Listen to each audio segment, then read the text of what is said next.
support for the Untold Radio Network family of shows and join in on the conversation by using super stickers and super chats on YouTube. Got a question you want answered? Ask it live via a super chat and get real-time responses from our show's knowledgeable hosts and guests. Help keep the Untold Radio Network shows running strong. We need your support. Send your super chats and stickers now. Never believe fully in anybody else's BS. I don't care if it's Roger Nish, the Pope, L. Ron Hubbard, Al Gore, George Bush, or I don't care who it is. Don't swallow all their belief system totally. Don't accept all of their bullshit, all their BS.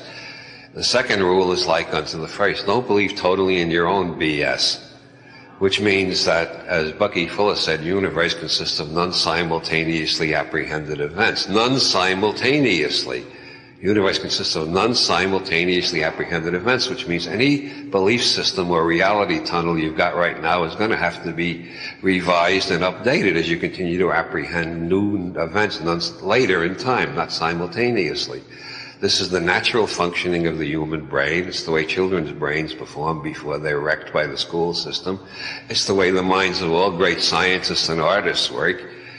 But once you have a belief system, everything that comes in either gets ignored if it doesn't fit the belief system, or it gets distorted enough so that it can fit into the belief system. You got to be continually revising your map of the world.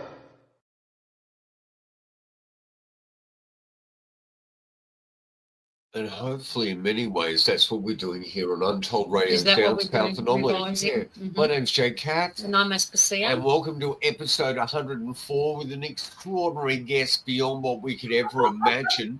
Jennine, the girl who mistook a ghost for her husband, which is a bit of a nod. She's a neurologist, Oliver Sacks, who wrote the book about the men who mistook his wife for a hat. Yeah. It's a bit of a nod in that direction. This lady is profound, but initially we must say we are broadcasting on rather suspect land in this entire nation. This is the land in the western suburbs, correct. Jordan Springs, just sitting in the arch of the Blue Mountains, that is Durrock land. Yes. And Durrock are different to the Gadigal. They didn't live on seafood. They lived on emus, wallabies, and kangaroo. And we must pay our respects to elders past, present, and emerging, Aspasia. Yes. Did you see that recent information speaking about the 90,000-year-old DNA of our Indigenous population? Yes, I did. I read that. It came out of Africa on the land bridge. But both you and I said, really, does there have to be a land bridge? Because, well, what happened there in Africa initially, was that the Garden of That's Eden? the only way that they can, I'm getting really confused here. You are all over I have to introduce our guest. This is one profound, extraordinary person. This individual has dallianced the arts and industry like you'd never imagine. Started off as a famous fashion model. Miss Australia in the Miss Universe Quest. He's only saying these things now because it's his sister. I was building up to that. You just took the wind out of my sails. She became a maverick businesswoman. Yes, she did. She is an amazing interior designer. We are now sitting in this. I forgot to turn the air conditioning on with the plantation shutters. We're heating up in here. We don't need it on. We don't need it on now. But she's an amazing interior designer. Yeah. She had an extraordinary award-winning career as a real estate broker. Yes. She's still doing a lot of that benevolently for people behind the scenes. She finds people houses when they're on the brink of like life and death. We're going to end up in a single man's hostel with a married couple. That's right. And all our stuff was going to go to landfill. It was. And she saved us recently. She did. So I want to document this as part of Untold Radio for my heart. After I leave this mortal coil, that she knows she actually means something to us big time. Absolutely. And she's gone on to be an extraordinary flipper. She flips properties. And the only person she's met in her entire career that she could flip with, I believe, was you. Stop it. Isn't that astounding? Oh my God! But she Make does things up. happen to be my sister. Yeah. She changed her name by default to Leonarder-Collins. I'm Katz. I've had Katz from birth. No, I'm not Katz. So that's her That's my married name. stage She just name. hyphenated it. She did hyphenate it. I wish the husband would do that as well. We'll get to The Peter husbands eventually. don't hyphenate their names. Peter in himself is an entire episode. Isn't He is. He's probably a Netflix series. He's a lawyer. Yeah. He's actually a KC. He's a KC. He hasn't got a sunshine band, but he's a King's Counsel. He had an incredible career. I think was he on Four Corners? He was a reporter. This Day Tonight. On This Day Tonight, Yeah. even better. The Yeah. precursor to Four Corners in Australia, like virtually the precursor to 60 Minutes worldwide. Okay. A political career, the arts minister, so much stuff. Yeah. I mean, we couldn't even begin. This man was airlifted into, but I'm not going to go there. It's Don't go classified. there. Yeah. It's completely classified. It is a joy to have you on our podcast. We're up to 104 episodes, and to think that we've moved out here, and now I have my sister on because of an extraordinary series of events That's that right. occurred when we moved here. Yes. Now, Jennine lives in a very historical property. Yes, We're going to get to that. Yeah. But before we do, the latest episode of Untold with our grand poopah, Doug Hychek from Monster Quest That's right. on the History Channel, has had Christopher Noel Yes, on. he has. And Christopher Noel has a book out for Christmas. His I want people to take new a look book. at this book. Yeah. And this is not a great imagery, UAPs and the afterlife. How new disclosures support centuries of psychic and spiritual research. Right. Yeah. Now, he is a master author, master researcher. He's lived in cohabitation with the Sasquatch for years. He has. He did write this other book, There Is No Veil, which actually knocked our socks off. And explained a lot of what people term the woo factor. We're going to get serious about the woo factor. But that aside, for Christmas, I think people should consider this. It's very cheap. It's up on Amazon. I think the way to go is to get the first edition, which is Kindle. UAPs in the Afterlife by Christopher Noel. And hopefully, Jennine, by getting that plug in before we start with you, we'll get Christopher back on the program. We'll be assured of that. So thank you. I'm there. Now, you have always had an interest in historical property. And you know, as early as you could leave home, you were out there searching for them, purchasing them, and living in them. Maybe explain where that interest began. Oh, my goodness, Jamie. We come from a family that loved historic properties. Mum and Dad loved historic properties. They loved antique furniture. They loved the history of items. And so my first house was 1869. My second house that I bought with Peter was 1865, and now we're in 1829. So you're going back further in time. Gone backwards. So every time you buy one, bursting from modern technology, going right back. Yes, one of the earliest houses in Australia is where we're currently living without air conditioning. Yes. And it's a sandstone house, isn't it? It can get rather warm upstairs and incredibly cool downstairs, like most houses, but more intense. And very hard to actually do insulation and get a property like that and refit it out like a modern home. You have to appreciate the way that you live in. So now look, these are not great pictures. I pulled these down myself because when I was looking for images of my sisters, Getty's Images hold the copyright on her. I don't like that. Well, I really don't. There's interesting. It's beautiful. That's a nice photo, yeah. And the other thing I didn't say is you're a house. profound mother and a profound grandmother doing a duty. Okay. Now hold on. Yeah, okay. I was gonna bring that. You just did the spoiler again. That's twice in this episode. Okay. Well, expect one more. You know, the interesting thing is you are open to the woo factor, which is a derogatory term when it comes to sort of looking at things from an empirical science perspective. And all this sort of phenomenon that you could put under the bridge of paranormal or supernatural, I think is probably as common as the air we breathe. Yes. But it has been ridiculed, exploited, misunderstood for so long. Well, that we've science, got to break through that crevasse. If science can't quantify it in some way, then it doesn't exist. The only thing I can remember from your mum and dad's and my mum and dad's history is this. Our mum and dad. Yeah, do you remember this? The Piddingtons? I stayed in the Piddington house on the Blue Mountains. Oh, wow. Because they were an Australian couple. Yes. That became probably the most well-known mentalist act in the entire world. Yeah. And I can remember that book being distinctly in Mum and Dad's library and always wondering, well, are they open to this? But at the end of the day, the Piddingtons didn't put it down as supernatural or paranormal activity. They did some astounding things. Sure. They actually went down in a diving bell. Yep. They went to the Tower of London and they went in a plane and managed to pull off the most astounding acts of mentalism.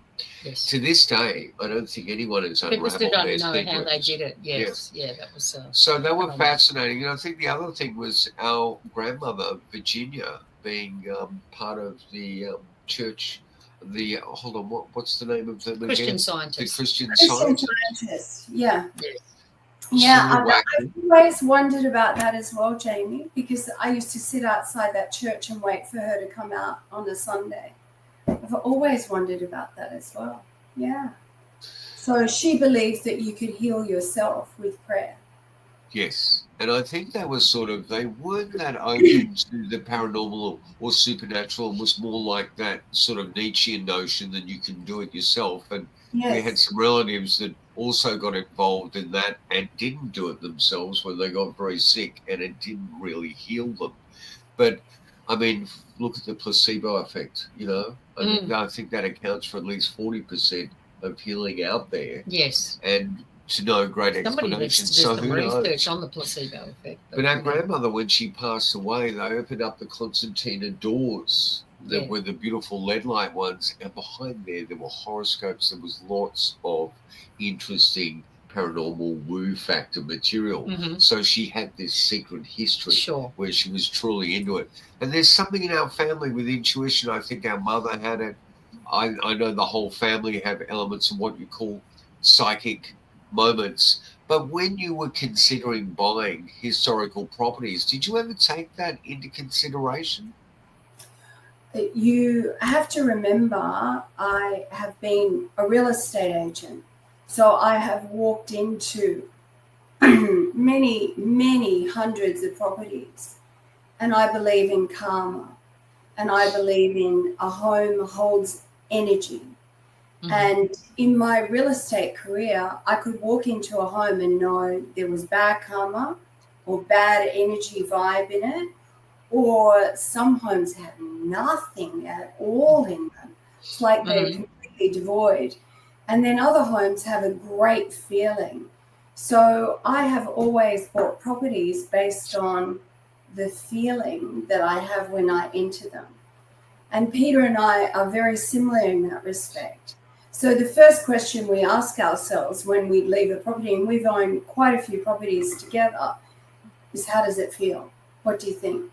And we both go, yeah, the energy is great. This is it, positive. So I've never been scared about owning any of the properties that I've bought because I've sensed that the energy was positive and uplifting the moment that I've walked in them. And that's my choice. And you can only put that down to your intuition? They call it gut instinct, intuition. It's really, I can almost tell when there's a sale and it's a divorce, even though the house might be empty and nobody's living there, I can tell. There's an energy involved in that. And you feel it, and your heart feels it. I had a really interesting experience, and I think I've told you this. I'm not sure. Forgive me if I have told you this, but your listeners haven't heard this story. I had a really profound experience many, many years ago, probably, 20 years ago. I was asked to sell a property. I've had a few ghost stories in my real estate career, but I was asked to sell a property, and it was an apartment that had been made in the sandstone foundations of an apartment block in Shelf Cove Road, Neutral Bay. And it was a waterfront apartment. It was glorious. I was so excited to get the listing. And you didn't enter through the main part of the building. You entered via a lawn out to the water, and you entered via a doorway that had been made into the sandstone. And something's just fallen off the wall there. There you go.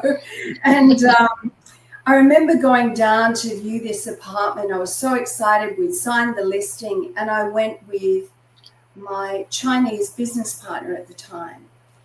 And we walked into this empty apartment, and it felt good. It felt okay. There wasn't anything negative whatsoever at all. And we're exploring through the apartment. And in the bathroom, there was a door.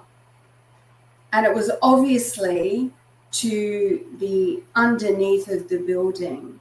And my curiosity, I had this big key ring of keys, and there was a padlock on the door, and I thought, oh wow, let's have a look and see if this opens this. And it did. And I was so excited. I had a torch because I thought that the apartment might not have electricity because it was empty. So always well prepared, had a torch, set off down this pathway under the building, really positive, until a spirit went straight through my body and wounded me. And it was totally negative. It was freezing cold, and I didn't see it. I felt it. It was straight through the lungs. And I turned around, and I must have screamed and run, but my business partner was not there anywhere. And I'm thinking, where is my business partner? He'd gone. He'd sensed it the moment I'd opened the door. Asian, he'd sensed it, and he got straight out of the building. He never stepped in that apartment again. Mm-hmm. I had to sell it. I never went back in that door again. And then I was subsequently told a story by an elderly owner in the building that somebody had had a bath on one of the higher floors in the building, and it was a cast iron bath, and they'd filled it and they'd been sitting in it having a bath, and the bath had crashed through each floor of the building and killed them, and they'd ended up in the bowels of the building. Wow. Okay. There were whether or not something else had happened in the bowels of that building, there was a very, very nasty spirit there. And I felt it. It winded me. I couldn't breathe. That's quite an extraordinary thing to actually instantly go to, I had a spirit pass through me. Because it's one thing to actually feel or see something like that, but then to go through you. Yeah. And you know, the honest thing is, we have spoken about this because I had a similar event on a floor I was lying in. There was an old gambling house. It certainly wasn't that then, but I felt all the activity in that gambling house and someone quite violent go through me one night, and I woke up. It was a dream, but it was much, much more than a dream because I can't shake it. You know, it's that tiny little feeling you get a post-traumatic stress. It makes it more pronounced. Yeah, I definitely had the stress of that. It was. But you were conscious. You weren't asleep like I was. I wasn't asleep. No. I wasn't sleepwalking like you used to do as a child either. Yeah. I'd forgotten all about that. He used to stand directly straight up in bed and walk down the bed and step off it down the hallway. Once you actually opened the door and headed off down the street with your mum and dad chasing after you. Yeah. Okay. I was always curious about the way that Dad had put those fiberglass sheets up in the backyard, worried about light that was coming in from the neighbours, the Clarks, because I'd seen balls of light in the backyard. And also I had what years later I realised, Jennine, was ubiquitous in the most difficult field to research, the abductees in ufological work. It's not the contactees. They don't have a joyous time. They're taken in their bedrooms 9 times out of 10 at night.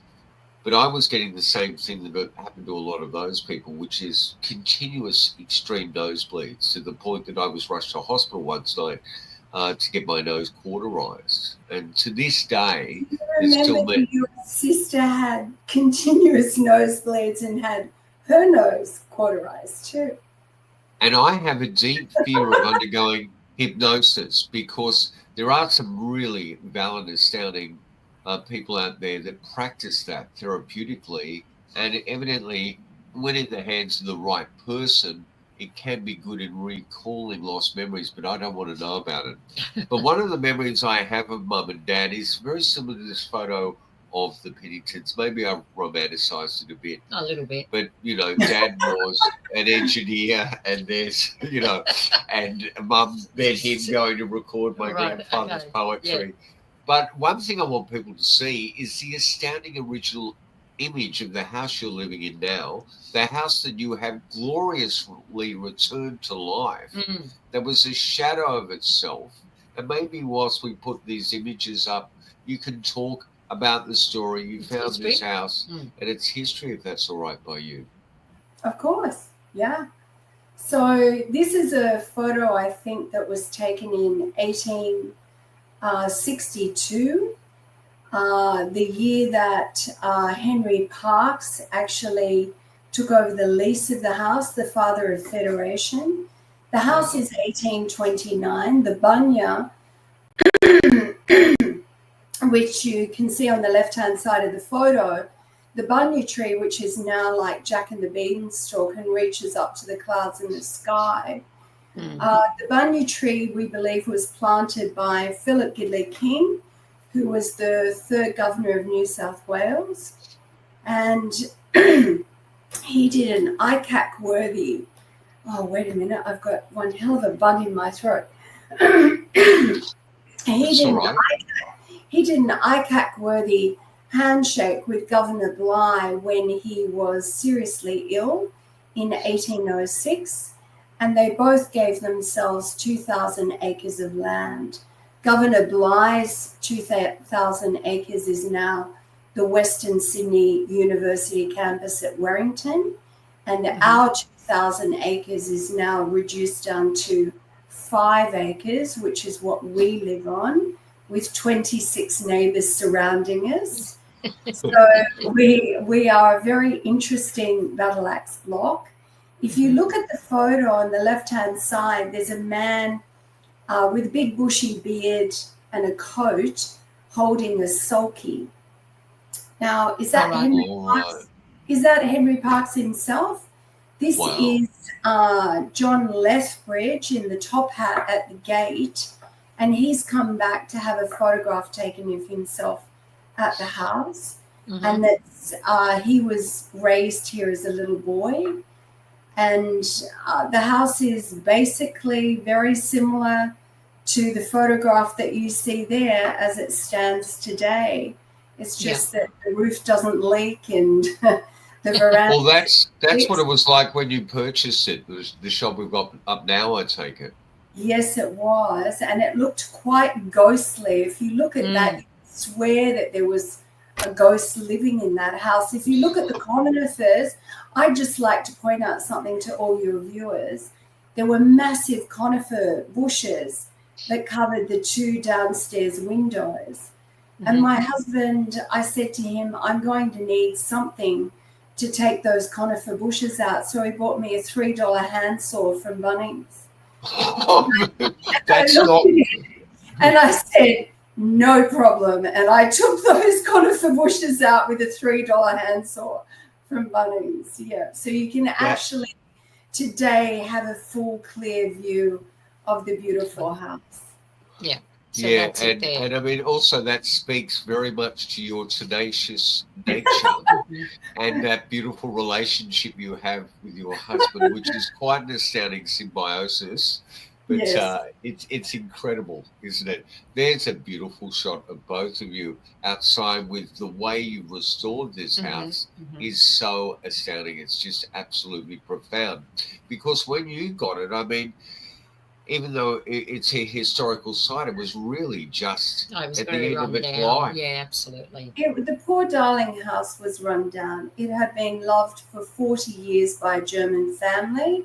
So our house, I believe, is the only continually lived-in historic house of this age in New South Wales. Right. Wow. It's been owned by the Lethbridge King family right up until the 40 years prior to us purchasing it in 2012. And a German professor and his wife had purchased the house and raised 4 boys here. And they loved it desperately. But Margaret had been a widow for 7 years when we bought the house. And they'd had a beautiful romance here. And one of the reasons that she said that she sold Peter and I the house was she could tell, Peter and I reminded her of her and her husband and their romance. So, which was really special and beautiful. He had died here 7 years prior, and he had died in a wing to the side of the house, which is actually where I'm sitting now, which is now our orangery kitchen. He died in a bedroom here, which was a 1960s built single brick garage. And it had a laundry, the garage, and a little tiny room in the middle. And when he was seriously ill, they put him in the little room in the middle, which is about in line with my stove. And about 5 years after we'd moved in here and were living here, I walked around the corner into our kitchen where the stove was, and there was a giant black plume of smoke. And I immediately thought, oh my God, somebody's left the stove on. And I jumped around the corner, and the moment I jumped around, the black smoke just dissipated and disappeared. Right. And I thought, and there was no burning smell or anything. And I thought, wow, that's the husband just letting me know he's here. Still hanging here. He's hanging here, and he must be really happy because there's nothing negative whatsoever at all. He must be super happy. And that is an extraordinary commonality, consistency worldwide. The people do see these, they see that black moving mass. And I've actually experienced that at 3 a.m. on the Nullarbor. We were out with a car, we had like lighting out there, we had ultraviolet, and one just passed straight past us and then dissipated. Yeah, right. So it is astounding. But what you've done to that house now is just magnificent. It's breathtaking, absolutely beautiful. And it's got such an austere, extraordinary feel to it.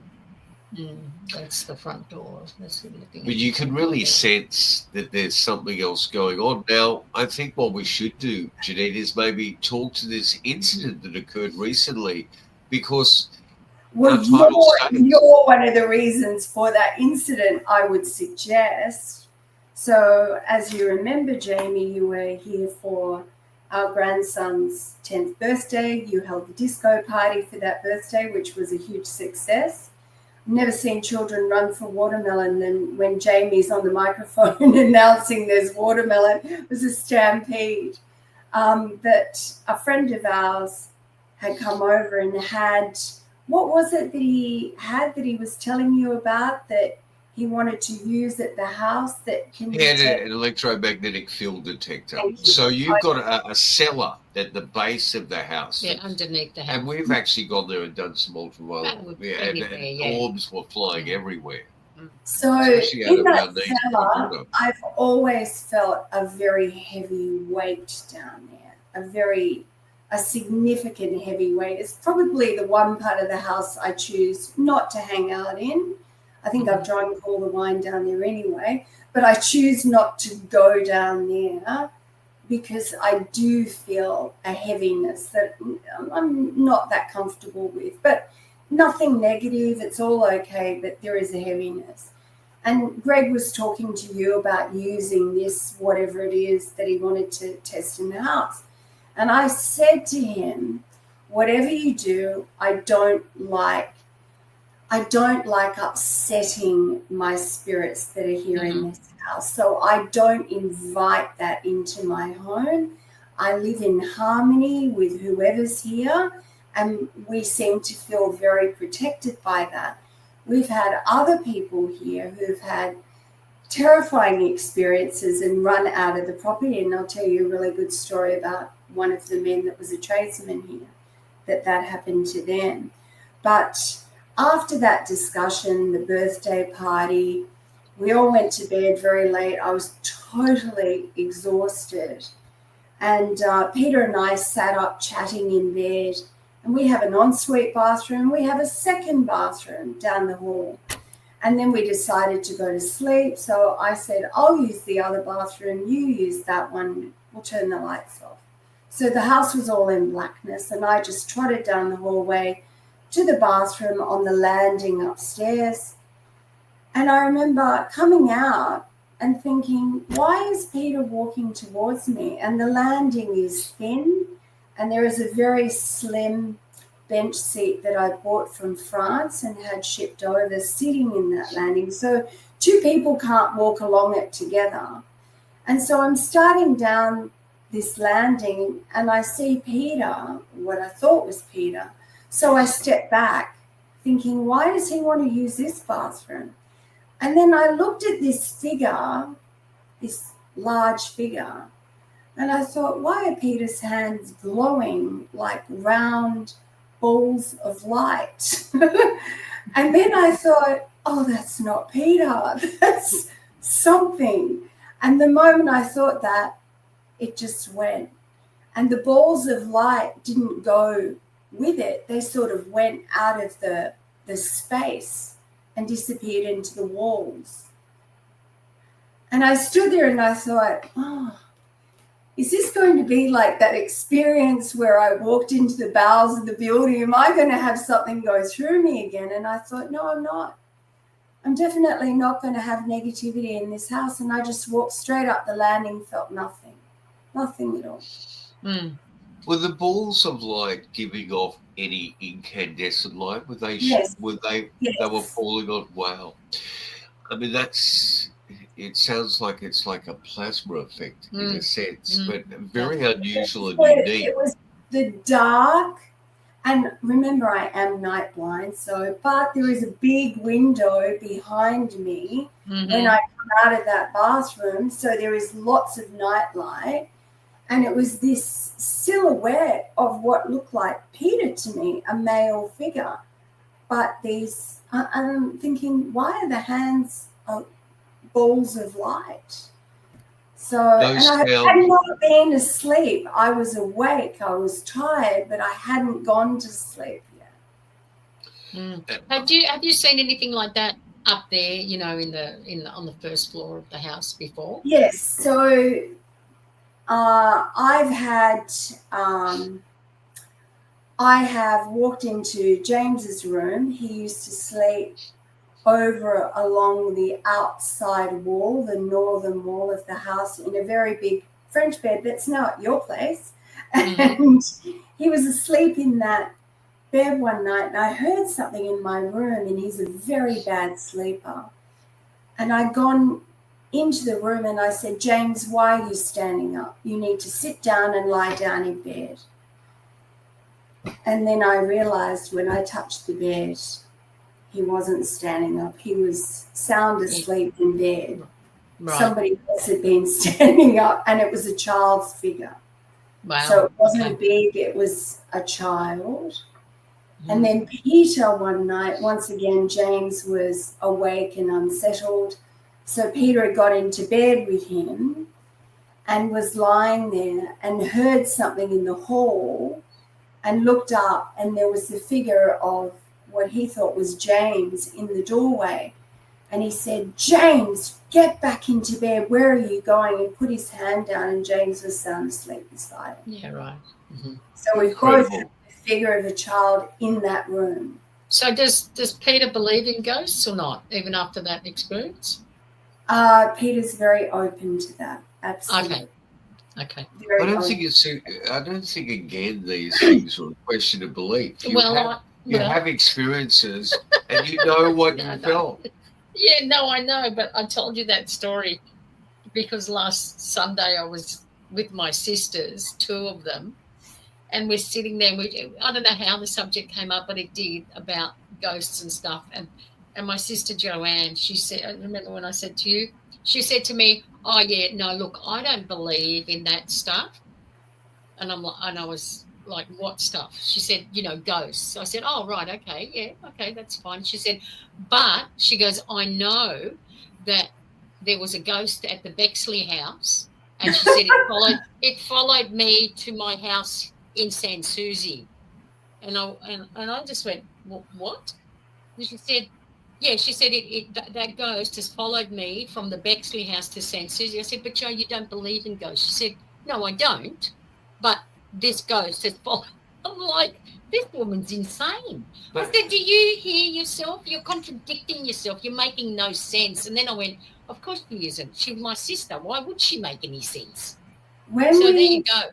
When we moved here, we were told by a neighbour who we really don't know very well, but the neighbour on the surrounding street, because there are 26 homes that back onto this property.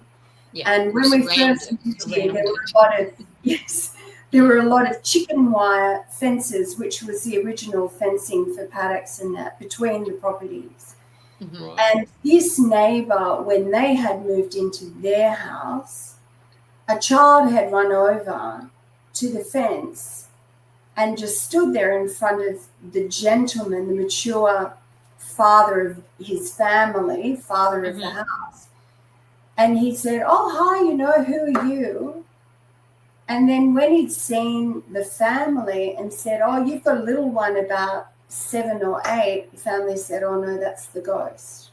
Oh, right, okay. Now, this ghost befriended this man and used to watch his children playing in the yard, but it befriended him in particular more than anyone else, and they couldn't see it, but he could.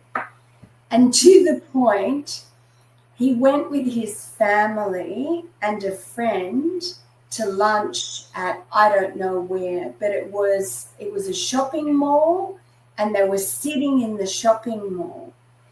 And the family are talking to him, and he goes, "Will you go away and leave me alone?" And the friend and the wife were going, who are you talking to? And he said, "Oh, the ghost, the kid will not leave me alone." And they said his shirt was being tugged. Wow. Right. And he said, "Let go, go away, no more." And from that day on, the ghost never, ever appeared to him. But he felt very much that it was because of his children. Mm-hmm. And the ghost was attracted to the children playing. Right. Or was looking for a father figure. So that's right. Maybe you're correct. Yeah. Yeah. That raises 2 big questions for me. And you're an extraordinary mother and a profound grandmother beyond the call of duty. So James is Peter and your grandson. Has he experienced anything? Has he stated things to you? Or is it something that you're delicate with? Because you've got to be so careful around young people.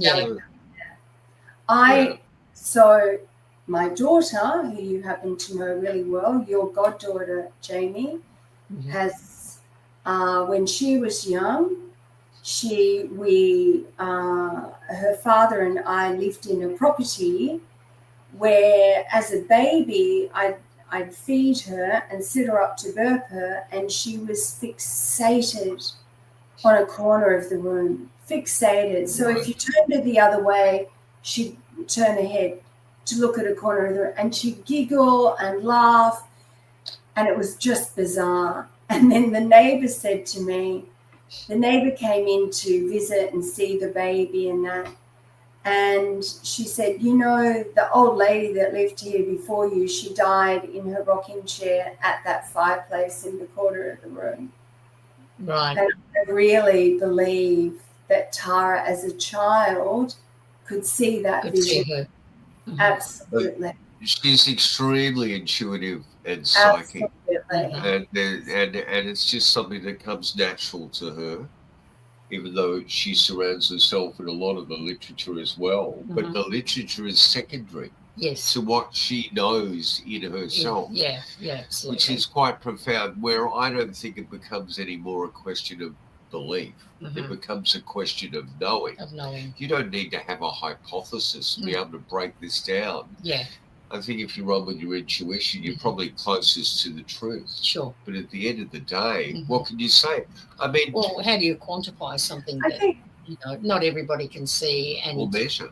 Or measure, yeah. So, you know, that's where science falls down, unfortunately, because it can't, you know, whatever these things are, wherever they really dwell most of the time, because we only get glimpses of them. But where they dwell most of the time is we don't know. So you know what was so fascinating was that was a very salient point of yours, Jennine, when you said the moment you considered it wasn't Peter, that it was something that was like, oh, this is unusual. This could be a bit scary. It went. And I think that the moment I realised it wasn't Peter, it went, absolutely. Yeah. And I also, as I said, I stood there for a millisecond and thought, do I bravely walk down there? Am I going to have the same experience that I had at Neutral Bay? And I immediately thought, no, I'm not. This is great. Yeah. I'm really comfortable. So I think we should state now in the middle of this podcast, because you've given us the name and the property and where you're situated and surrounded by so many envious neighbours. Stop. But lovely neighbours, you've got a great relationship with all those people there, and I think that's what's really profound. I think it's really important that this is not an investigation site. You're not interested in any of that stuff, not to take calls or emails. You're just telling this story from the kindness in your heart, because we both believe that these narratives are really important. Absolutely. And I think a lot of this stuff gets exploited. It becomes entertainment and sensational. But I think most of us are dealing with things like this and find it very difficult to integrate it into our everyday lives. And life, you know, life is difficult enough as it is. Yeah, and especially when you don't know what it is and what its intentions are. There's people out there that are very afraid of these things, and I don't think you need to be. You know, it's like you said, you can feel whether it's benevolent or malevolent or nothing.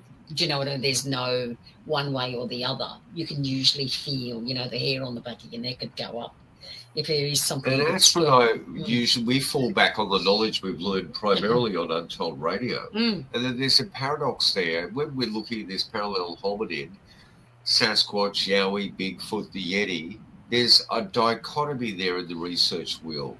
People want to see it as empirical science. They want to see it as a relic hominid, Gigantopithecus. Yeah. But it can't fit comfortably into that box because all this other stuff occurs. Yeah. So when you've got guys that are returned from military duty, they're bored, they're in their final years or their middle life, and they find a little restricted spot that they start having these incredible experiences with this thing. The moment they get it in the sights of their gun, it's all over. They have consensus reality collapse. Yeah. And they have far more experiences when they put the gun aside and decide to go out there, sometimes with the least documentable equipment possible. They have more experiences. And therein lies the paradox. Yeah. But, you know, there are amazing geographical places across the world, like Hesselen in Norway. But scientists have found putting a CCTV camera up there 24/7. The activity just dies off. It dies. Yeah. But the moment you take that camera away, it's you go in with a positive intention, it starts to occur. And you realise that we're living in a much more wondrous world than what we've been sold. So I think that this phenomena transverses, it may be a whole wig, a myriad of phenomena we're dealing with that is all connected to each other, but sits outside of empirical science. Well, that's what we've found over the years in this, 34 years that we've been together and looking into it, that all these different phenomena do cross over. UFOs, ghosts, Sasquatch. There's a commonality between them, which is really bizarre, because when we first started to hear, I've said this before, we would get people ring us and say, we've got a ghost thing happening in our house. We want you to come out and check it out and tell us that it's okay. And so we'd go to these people's house and do the investigation, ask a whole bunch of questions, try and work out what it was, and reassure the people that it was okay. It wasn't anything there to harm them. And then when, you'd finish the investigation, we'd be outside having a cup of coffee and start talking, and then they'd tell us about all these UFO sightings that were happening. And we'd be like, hang on, what's going on? What's going on here? What is this, And then when we went to a UFO sighting investigation, vice versa, we'd be out the back later and they'd be telling us about all this ghost activity in their house. And I'm thinking, what is going on? This is bizarre. This doesn't make any sense. All these people are having, all these multiple phenomena happening to them. And so we started to see a pattern. Open to it. Is that because they're open I think so. I think if they're open to one and there is a commonality, there's some sort of a connection between all of them. Do you know what I mean? Whatever it is, I don't know what it is, but there seems to, whether it's people, once they're open to anything, then they see everything, or they experience all these things, or that there is some sort of a connection between all those things, that because all those things have a paranormal aspect to them. So it's 1 minute it's there, the next minute it's disappeared. So it's like, well, is this a flesh and blood or a nuts and bolts thing, or is it, apparitions? But it's not. It seems to be both. And so they, go in from what they come into our reality here and then disappear into, I don't know. And so that may be the commonality, that they have a paranormal aspect to them, and they are all joined, like there's some commonality between them. And there's a crossover. And we live in such a reductionistic world. Physics governs everything, and this is manifest. Yeah, but we don't understand all physics, do we? When they start talking about quantum computers and stuff like that, it's like, what is that? We use empirical science. Everything needs to be measured. Measured in time and weight and density. That's right. But that's a problem when 95% of the known universe, deep space, is dark matter, which cannot be measured. You can't quantify it. There is a real problem. You can't measure that. How do you feel at the end of the day, Jennine, about what you dealt with there? Is there some hypothesis or assumption? What do you think you dealt with? Well, there's a couple of other stories I have with this house, if you want to hear them. Yes. Yes. So I've got two funny stories about ghosts appearing in period dress. Mm-hmm. So the first one is we only had a chicken wire fence to a park. And so we put in a very large spear top fence to the park. And the gentleman that came to put that in worked in the prison system and did fencing as a part-time job. So this is a big, burly man with an assistant, and they're putting up the fence. And they were here for quite a while because we're on big property here. So I would go over day and I would buy them hamburgers and chips, and I'd take it out and I'd give them lunch. And this day, I go and buy the hamburgers and chips, and I walk around, and the garden at that stage was very bushy. So we had large conifers. These days I've cleared a lot through, so you can actually see through the foliage. I've cut lower branches off, and you can see all the way through the corners of the property. But in those days you couldn't. And I walk my way over and meander through all these conifers, and there's no men. They've driven off. There's a gaping hole to the park, and I'm like, where are these men? So I go back to the house and I ring and I go, I think his name was John. It's a long time ago. And I'm like, John, where are you? He goes, I've got to go home. I've got to sit down. I've had a shocking experience. And I said, what on earth happened? He said, I thought it was you, Jennine, screaming out, screaming and screaming, hello, hello, hello. And he said, so I drop my tools and I walk around a conifer and there's a ghost in a full period dress. He said the big skirt, the puffy arms. And he said, I stood there and went, what the? And it disappeared. And he said, and with that, I just ran to the car and jumped in the car, got my associate, and off we drove. And I don't know that I can come back. And I said, you have to come back and finish the fence. We're without a fence. So he did come back the next day, but he was a shaken man. Wow, that is remarkable. And then, you know, when you said about the prison system, I'm sorry to just hold you up. I'm flying into that next narrative, but there is a point there about people that have gone through who either are neurologically wired differently, who or have suffered. And they found this with the remote viewing program in the US when they actually poured money into it in the military in the 70s, that these people that have been shot at, taken a brain injury or something may occur to them neurologically, like there's an intelligence skip or a perception widening with them, and that these individuals are much more susceptible to seeing these hidden realms. Right, yeah. wow. Okay. And so him being in the prison system, God knows what he'd gone through to get there, what he'd experienced during it, but might have been, and it's horrific thought. No. He was a guard. Hard. Yeah, well, that still would be extremely stressful work. You're dealing with, extreme. I mean, I had some incredible moments people, with individuals in Mission Beat that no one would ever take seriously, but the narratives that they told me, and I knew that they had this incredible insight as a byproduct of their suffering, which was just a frightening way to get that uplifting perception. But anyway, go on, I interrupted you falsely. No. And there's another story here. So I had a girlfriend who was here at the house. I wasn't here. And she was in the kitchen and she walked into the hallway and she got such a shock because she thought, well, Peter's not at home. And this man ran down the hallway and she thought, why is Peter running down the hallway?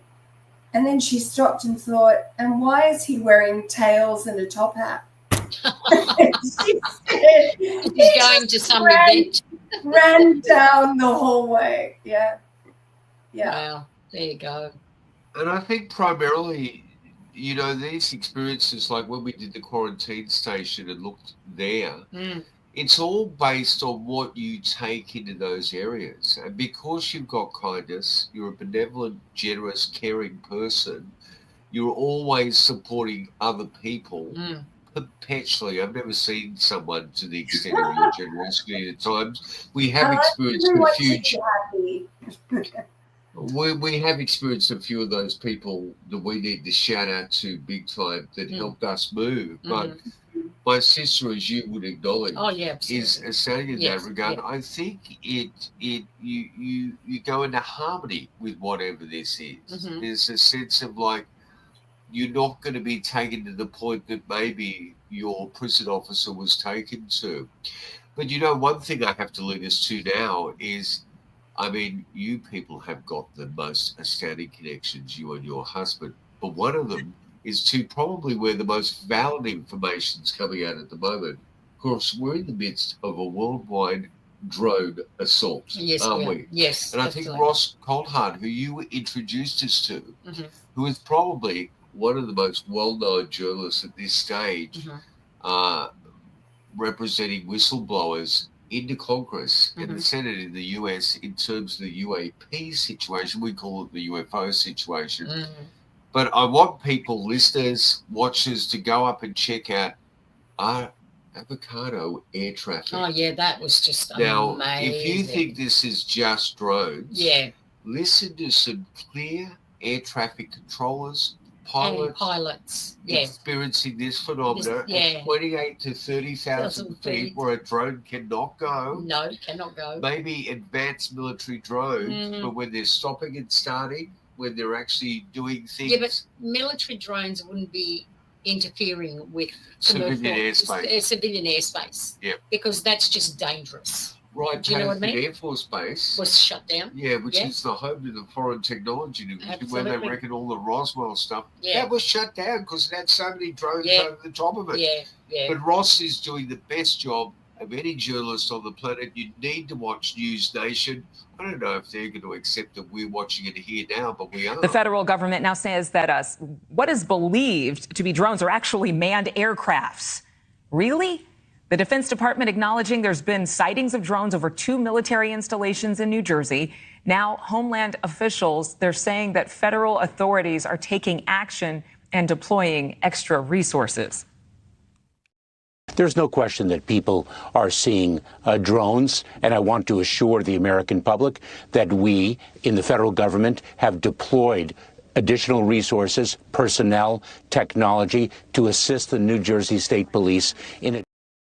And it's not doing any good whatsoever. I can't believe that after the last couple of years where they spent hundreds of thousands of dollars shooting down Mylar balloons that was supposedly Chinese spy satellite balloons, now they're afraid to shoot down literally 20 to 100 drones over restricted military airspace. Yeah, that's weird, What is going on? Well, they said over civilian areas, I understand it could fall down and hurt someone if it is a drone. Yeah. But not all these appear to be drones. No. But isn't there, I mean, the drones is one question. But also, too, why is mainstream media not picking this up? Isn't that interesting? Because News Nation seems to be not touching it. And when mainstream media does touch it, they are fairly prosaic in the pronouncement of drones. I mean, we've gone from UFO to UAP to ARROW, the Anomalous All Domains Resolution Office. I can't believe there's such a title. I want to work there. But it's crazy, really. Now that's a plane up there. Right? You see that? That's an airline. Commercial airline. There you go, another one there. Now, that is not a commercial airliner. It's hovering, it's sitting right there. All right? And then you got more, a lot more. You got another one over here. Just hovering around, just hanging out. Airlines don't just hang out, and those aren't helicopters. You got several over here now that are flying around. 2 there are flying, one's hovering. And this is the astounding thing is it's not just one object, and it's not just one eyewitness, and it is not just Oregon, it's not just New Jersey. They shut down the New York airport for an hour the other night, meeting back helicopters. I don't want to drone on about the drones, excuse that pun, but it's just really absurd. Lots of people are not taking it seriously as well. It's not receiving the media coverage it deserves. It's also receiving a lot of media. So isn't that part of the question? Why is mainstream? The United States spends almost $900 billion on defense. A lot of people will say this is wasteful. Why not use this money for public good or to fight climate change or to rebuild war-torn nations? But those people are all mistaken. America's big budget is not aimed at other countries. It is aimed at aliens and UFOs. Just ask Hollywood. Aliens always attack the United States first. So Washington has to be prepared. And recently, some believe that that moment had come because dozens of mysterious drones were spotted over American skies. We told you about this yesterday. Apparently, American taxpayers are worried now. They're asking why the drones are in New Jersey and not targeting civilians in West Asia like they're supposed to. All this confusion has spawned great jokes on social media. Take a look at this.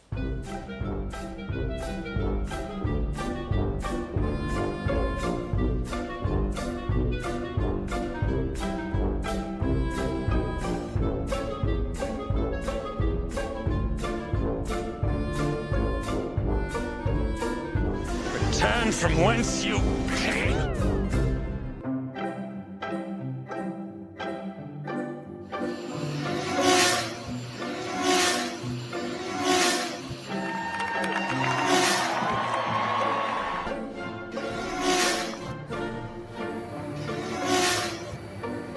$10, $12, $15. That's hilarious. But you know, here's the problem. Yeah. It doesn't matter today whether they land on the White House lawn. That we know in 1952 they bust that place for a big time. Big time. Because it's just the Truman Show. Yeah, We're it is. so overloaded with Yeah, information that it's easy to It's go like, to okay, what's that? What independent- else is on? And how does Peter feel about journalism today in comparison to when he started years ago? Sorry, what did you just say? I'm sorry, my mind's racing. I just thought, how did your husband, who had an incredible career in journalism, fronted on TV and stuff, how does he feel about it today in comparison to what it was like? You're probably best to ask Peter that himself direct. I don't want to put words in his mouth, but I mean, I'm the outspoken one out of the two of us. He plays more politically safe in his responses. Sure. My question is, these drones or flying objects are also being sighted over Australian military bases. The mainstream media, when those balloons were up, what was that, a year ago or 2 years ago, and they were shot down? Yeah. That was mass media coverage everywhere. That white whale that was meant to be the spy whale, that was mass media coverage everywhere. But the skies are filled.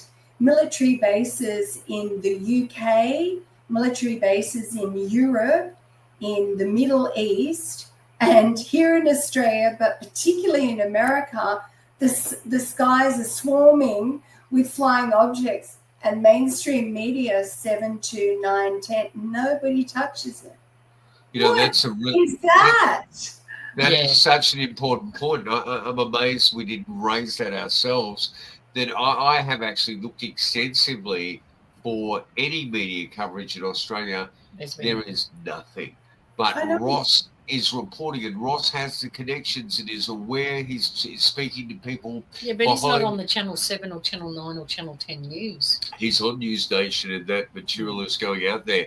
And as a matter of fact, Asper, that leads to this segue, because you are on the profound Untold Radio Network. Hello, members. This is Chris. I have a cool news flash from the Untold Radio Network. Starting this May 2024, members of the Untold Radio Network will be receiving special after-hours show content notifications, plus a chance once a year to hang out on camera in a webinar setting with your favorite podcast personality. And because we have 12 different shows, it means that each month you will get to meet different podcast hosts. This face-to-face meeting will allow you to discuss anything, ask questions, offer content suggestions, and get to know all of our hosts personally. Plus talk to them face-to-face through the magic of YouTube Live. Again, this is for members only. And don't worry, you will be notified well in advance of a simple sign-up reservation for that particular host or hosts. Plus, member-only after-hour shows will be available in our reserved members-only section on YouTube. Each podcast will be producing at least one after-hour show or more per year, and one webinar meet and greet per year. We sincerely thank you for being a loyal listener of your favorite Untold Radio Network shows and becoming a loyal member. Other perks include you getting top priority in chat, guest interactions, plus getting the answers to your great questions from our hosts and guests. There is even more perks to members, exclusive wallpapers, special discounts on books, merch, and more. So stay tuned for new announcements. This is Chris, signing off from the Untold Radio Network. We will be talking soon.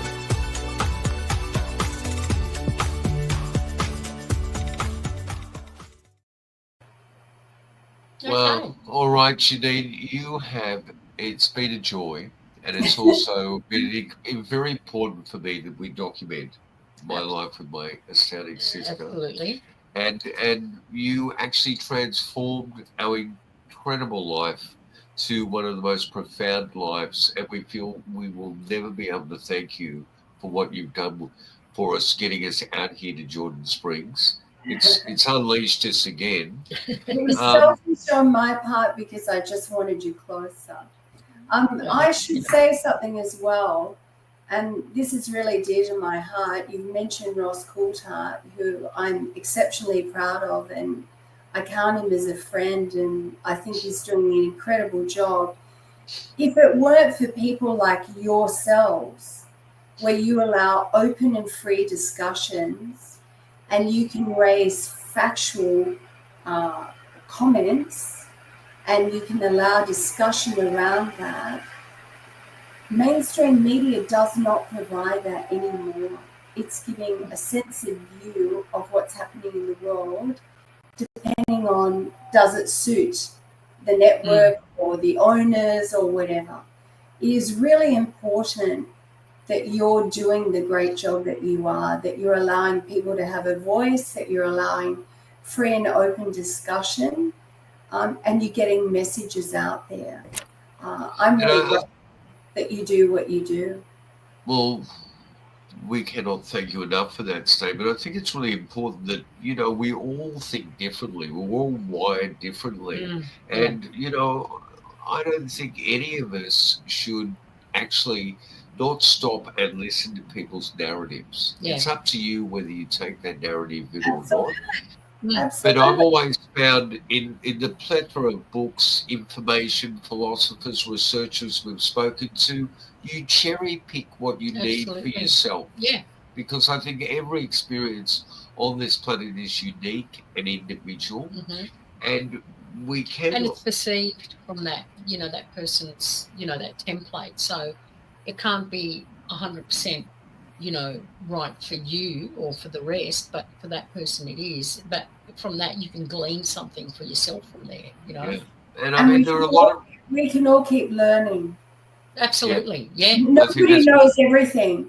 It's really nice to listen to another perspective and to open your mind and to keep learning.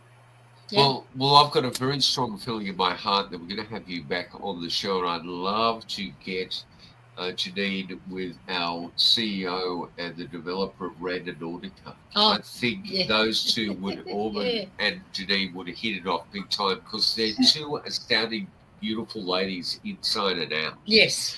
But I have to say, I wish all the best to you over this festive season. I wish all the best to our listeners over the festive season because we'll be back after Christmas, won't we? We will be, we will do a show just before New Year's. New Year, yeah. And, so it's one more show after this one, before we go into 2025. Yeah, and you know, I didn't want to call you the lady. I didn't want to call you the grandmother. I wanted you to call you the girl who mistook a ghost for a husband. That's right. I was going to initially call it Jennine Leonarder-Collins, A Nightmare Before Christmas, and I thought, no, it wasn't a nightmare. Not a nightmare. People will take that personally. But it wasn't a nightmare. Your experience was not a nightmare. It was just an astounding experience. It's beautiful. And, it was an experience. The unique thing is that there's a quality of uniqueness in every narrative. And I had heard about, orbs are predominant in ultraviolet infrared research into the spectrum realm. But orbs attached to the hands that, and they're moving away. I've never heard of that before. Never heard that, But it instantly conjured up like an image that I felt assured with, that was in my mind. I could actually visualize it. So I thank you for that. And I thank you for your openness and your charity and just the incredible thing it is to have a profound family member. You have the most extraordinary relationship with your sisters. They're mad, all three of them. Well, you can actually, when they get together, There's no cauldron there, but I can hear it stirring. Oh, yeah, we're I stirring. can hear it stirring. We're brewing. We're brewing for sure. And so I wish you a happy, safe, festive season, and all our love to you, Jennine, and Peter and James, and all that you do for others. And thank you for being part of our Untold Radio program. Yes. It is an extraordinary moment. I'm glad it's documented. Yeah, it's an absolutely. honor, and Merry Christmas to all your listeners too. Thank you. And you know what? I'm always thinking at some stage that we're going to interject with the news. I can see the elation in the room behind me has stopped. People were cheering and celebrating, and then it was as if a balloon would burst. The quiet permeated the room, and nobody seems to be giving any indication why. Matt, what is it? Matt, what do you see? Just tell us what. Well, I've just come back. You love ending with that, don't you? I do. I was going to cut straight to our ending, but we need to talk about our mediators on here, our listeners, our viewers, our moderators, mediators. What am I talking about? Both started with an M. Yeah. And we wish to wish all those people the greatest festive season, great safeness. Yeah. And just, keep looking out for the unusual because, when you least expect it. Expect it. Love you, Jennine. Love you too. Bye. See you next week.